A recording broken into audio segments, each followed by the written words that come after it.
Velkommen og god dag alle sammen.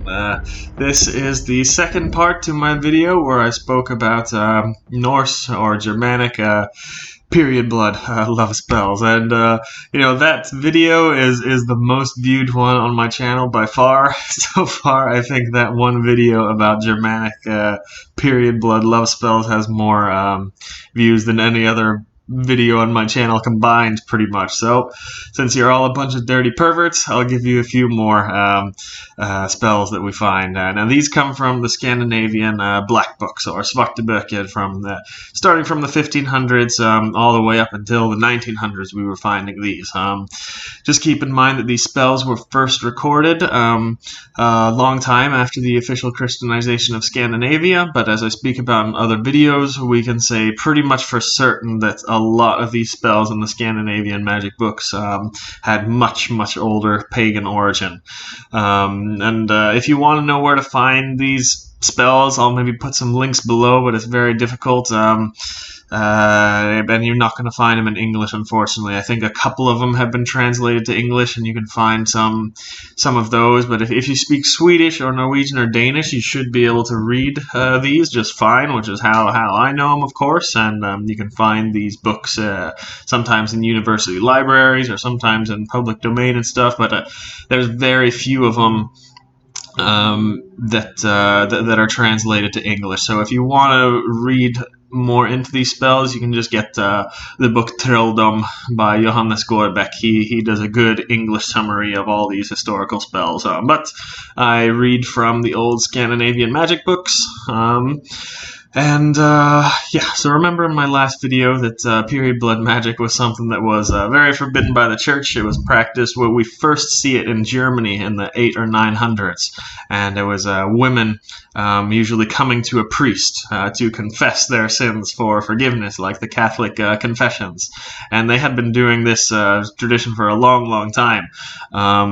It wasn't punishable by death or anything, so it wasn't like a serious witchcraft or a serious offense that would be punishable by death using period blood magic like that, but it was definitely a sin and forbidden by the church, even in Germany, almost 1,000 years before we see these spells carried out in Scandinavia. So I can say, I believe pretty certain that these have pagan origin. They could be very, very old, maybe thousands of years. So I'll look at a couple here. First one.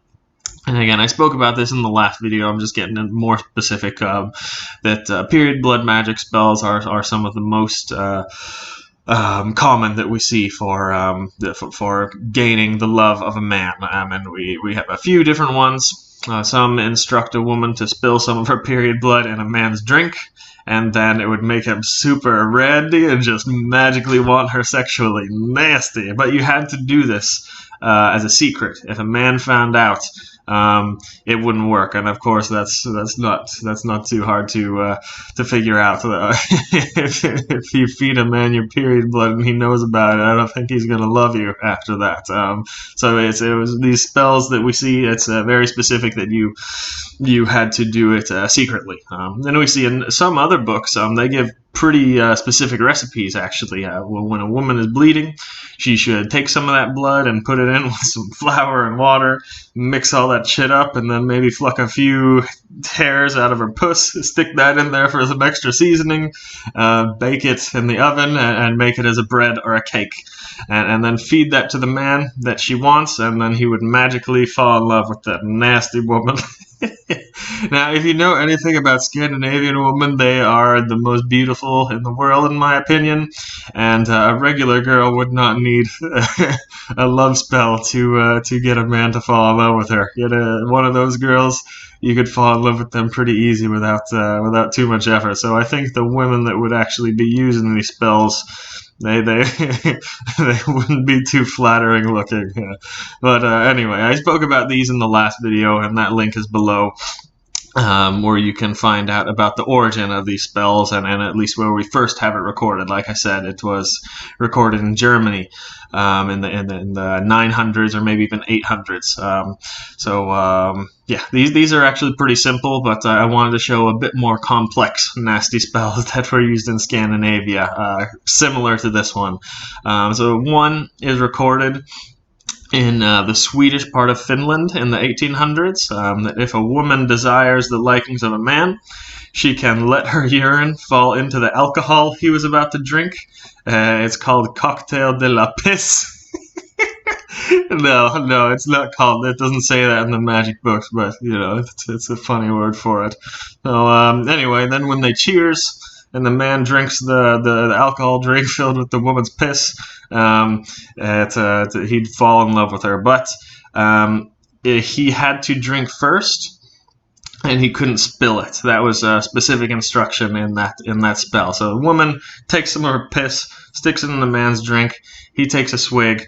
But if the woman drank first, the spell would not work. Or if the man was too drunk and he spilled some of her piss on the floor and then he drank it, then it would not work. Very specific that the man had to drink it right away. So here's one for you guys. If this one was from one of the magic books found in Sweden. If a man has been bewitched by a woman by putting her period blood in his food or drink or whatever, and now he's in love with that woman, but he doesn't want to be. So this spell in this book instructs that he will be free from this spell if he pisses in his left shoe. take a shoe, piss in that, and then he throws the piss all over the woman to cast the spell, just like that. And then the spell would be free. And I don't know if you should do that, actually, because that would probably be considered assault or something like that. That's probably not 100% legal, but if you do think you've been bewitched and you are in love with a woman that you don't want to be, maybe just piss in your left shoe and throw it on her. But I would not recommend that. So here's one for you ladies to get back at him. This one was recorded in one of the magic books in Norway in the 1700s. So if another woman wanted your husband, you could take some of your husband's piss and throw it in her face and throw it in her eyes, and the husband would not be able to stand the sight of her, it instructed. So it seems that any time a man gets his piss thrown on a woman, that he would not be attracted to that woman anymore. So we see that in some different magic books in Scandinavia in different regions, but they all kind of say the same thing. If a man gets his piss thrown in the woman's face, then he would not be interested in her anymore. I'll give you one more here. There was another recorded in Sweden in the 1800s. So if your husband is cheating on you with a woman, the spellbook instructs you to go get some of her feces and smear that shit all over the man's linen, and he would despise her from that day. So if your husband was cheating on you, just take some of her shit, that woman, and he would not be interested in her anymore. So that's about it for this video. I hope you've been entertained. If not, I hope you learned something. And guys, I always take these things from legitimate sources from history, even though I joke about it sometimes, and don't throw it off in the most professional way.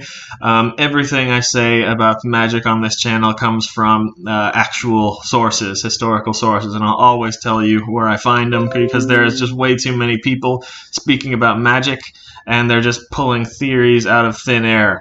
And I don't know where they're getting these things, especially when it comes to Norse magic, because there aren't that many sources we have to learn from, and it's not that hard to find them all. So I always speak from the sources, and if I'm ever not clear about where I have found them or where I have read them or where you can go get them, just send me a message and I'll instruct you in the right direction. And also, I'll always give my opinion on if these spells could have been pagan originally or not, because like I said, most of the magic we have recorded in Scandinavia is after the official Christianization, and most of it is actually written by priests or religious folk like that.